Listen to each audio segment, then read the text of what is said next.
अभी कुछ दिन पूर्व महंगाई तथा अन्य समस्याओं पर विचार करने के लिए दिल्ली में प्रधानमंत्री मोरारजी भाई द्वारा आयोजित मुख्यमंत्री सम्मेलन इस निर्णय के साथ संपन्न हुआ कि जमाखोरों एवं मुनाफाखोरों के विरुद्ध राज्य सरकारें वर्तमान कानूनों से ही कठोर कदम उठाएं।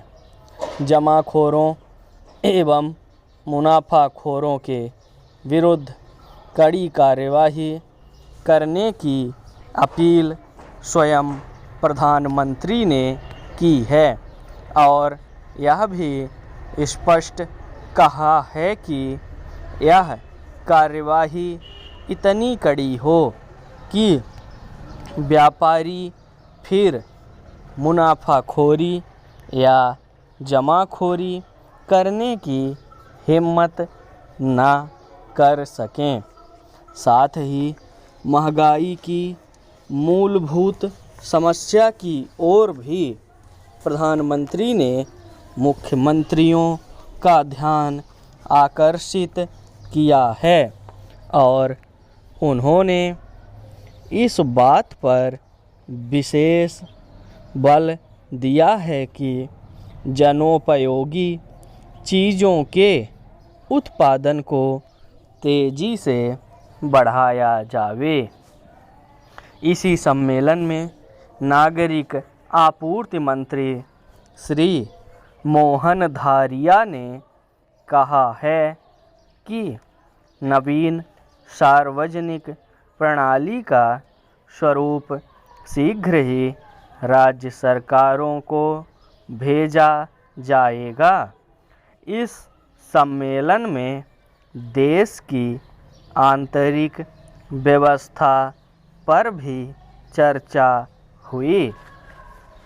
इस संबंध में केंद्रीय गृह मंत्री श्री चरण सिंह ने यह बात विशेष रूप से कही है कि विगत महीनों में हरिजनों पर अत्याचार की घटनाओं में वृद्धि नहीं हुई है।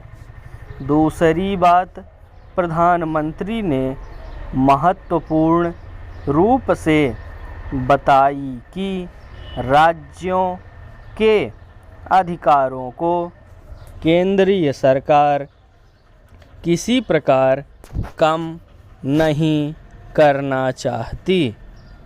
उनका कहना था कि जिस प्रकार दृढ़ केंद्र की ज़रूरत है उसी प्रकार राज्यों में सरकारों का स्थायित्व आवश्यक है। प्रधानमंत्री ने विशेष रूप से उन राज्यों को आश्वस्त करने के लिए ही यह बात कही है जहां गैर जनता सरकारें हैं। इस सम्मेलन में मीसा कानून को फिर प्रभावी बनाने से इनकार कर दिया गया क्योंकि गत 19 महीनों के आपातकाल में यह कानून बुरी तरह बदनाम हो चुका है। जनता पार्टी के वायदे के अनुसार एक नागरिक अधिकार आयोग भी गठित करने का प्रस्ताव इस सम्मेलन में केंद्र की तरफ से आया है।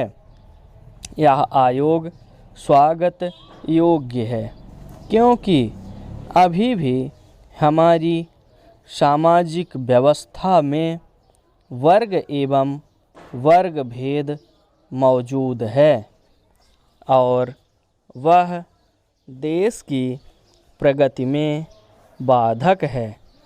उसी के कारण हरिजनों पर अत्याचार, आदिवासियों से ज़मीन की छीन झपट आदि घटनाएं होती रहती हैं। इस आयोग से अस्पृश्यता विरोधी ऐसे उपाय अवश्य प्राप्त हो सकेंगे जिनके द्वारा देश व समाज का कलंक मिट सकेगा।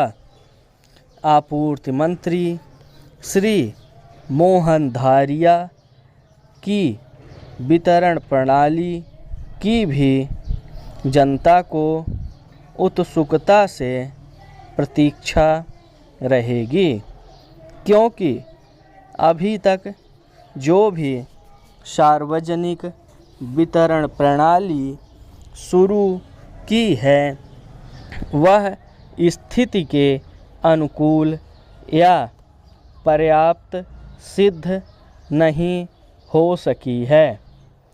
मुख्यमंत्री सम्मेलन में एक महत्वपूर्ण बात आर्थिक अनुशासन की भी आई। जब देश में ऐसी स्थिति हो कि आधे राज्यों में एक दल की सरकार हो और आधे में दूसरे दलों की, तो वहाँ आर्थिक अनुशासन और भी ज़रूरी हो जाता है।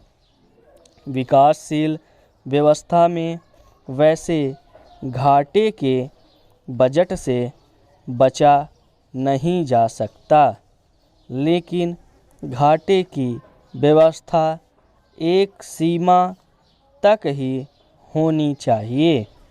यदि राज्य सरकारें अपने बजट को राजनीति से प्रेरित कर भारी घाटे वाली बनाती हैं तो हमारी अर्थव्यवस्था ही असफल हो जाएगी। अतएव आर्थिक अनुशासन जरूरी है।